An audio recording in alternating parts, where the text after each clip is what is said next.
The story of Zinda Pir, the river, the saint and the fish, written by Kulsum Malik, posted on April 26, 2021. The shrine of Zinda Pir in Sukkur.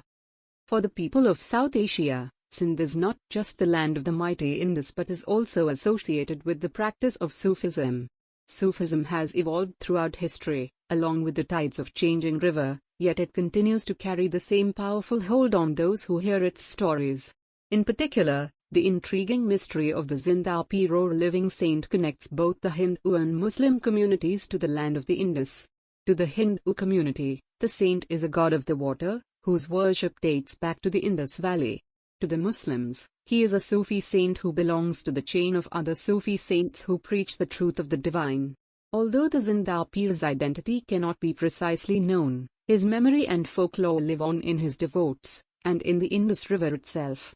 There are two major shrines linked to the story of the saint who controls the waters, one in Airolal, close to the town of Bhitsha, and the other in Sukkur.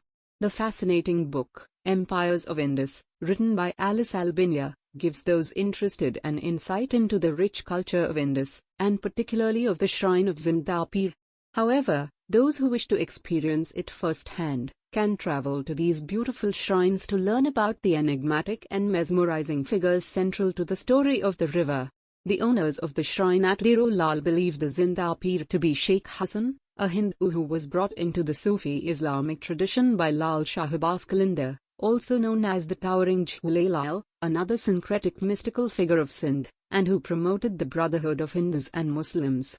However, the caretakers of the shrine in Sukkur believe that the Zinda Pir is actually Khwaja Khizr, the mysterious green saint associated with water, who has eternal life. He is known to Muslims all over the world as a guide and helper with hidden insights into the spiritual realm. It was said that during the War of 1965, the Lansdowne Bridge and surrounding areas were saved from an air raid by a mysterious green figure sitting atop the bridge. The shrine of Khwaja Khizr has allegedly been there since 932 AD, with many contesting that it is older. Unfortunately, much of its premises were swept away during the flood of 1956, and what is left is a dilapidated building with some niches for lighting lamps and incense, as well as verses on the walls written in Sindhi and Persian about the sanctity of water. The Hindus have a separate temple, and in her book, Albinia detailed the rift between the two communities during a particularly volatile period of Hindu-Muslim relations in Sindh in the 1880s. At that time, a rift formed between the Muslims and the Hindus over the shrine. The Hindus brought the case to colonial courts that in the absence of a tomb, the shrine is the worship place of an immortal Hindu god. However, the Muslims contested their claim that there could be no tomb for Khwaja Khizr because he still walks the earth. In the end, the colonial authorities gave a decision in favor of the Muslims, and the Hindus made a separate temple on the other side of the river. But since many Hindus have migrated to India, only a few remain to visit and look after the shrine. In recent years, that temple was extended and renovated, thanks to the generous donations of a wealthy Hindu family in Karachi, and most of the colonial-era architecture replaced to make more space. There are verses written on the walls in Gurmukhi script, and the central puja hall has a large statue of Zinda Pir riding a fish. It is said that the brass lamps of the shrine have been blessed by the saint, and taking some oil for prayers will result in your prayers being answered. However, the locals do not particularly care for this division, and celebrate Zinda Pir on Cheti Chand, the first month of the Sindhi Hindu calendar and the saint's supposed birth month.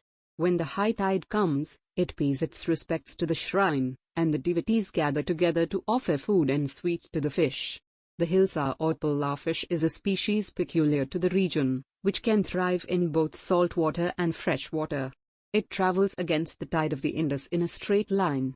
Pulla is a symbol of cultural identity for the people, their connection to the river and the Zinda Pir. According to legend, it is said that the pulla begins its journey through Tita as a black fish with an average taste.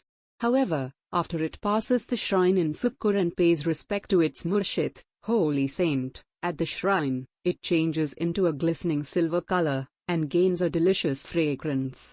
We were lucky enough to try some at our host's home, fried to perfection with minimal spices.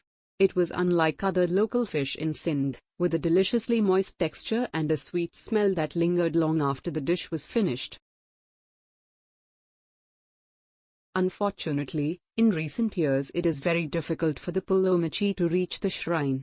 Initially, the construction of the Sukkur barrage in 1932 restricted the upstream movement of the Pulla. More barrages have restricted the direction of the fish, and have prevented them from laying eggs on their usual routes.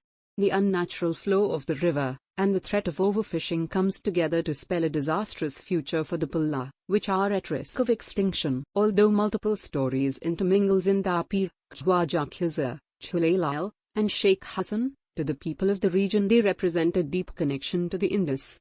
They are syncretic figures who transcend divisions, and bring together people across identities and regions.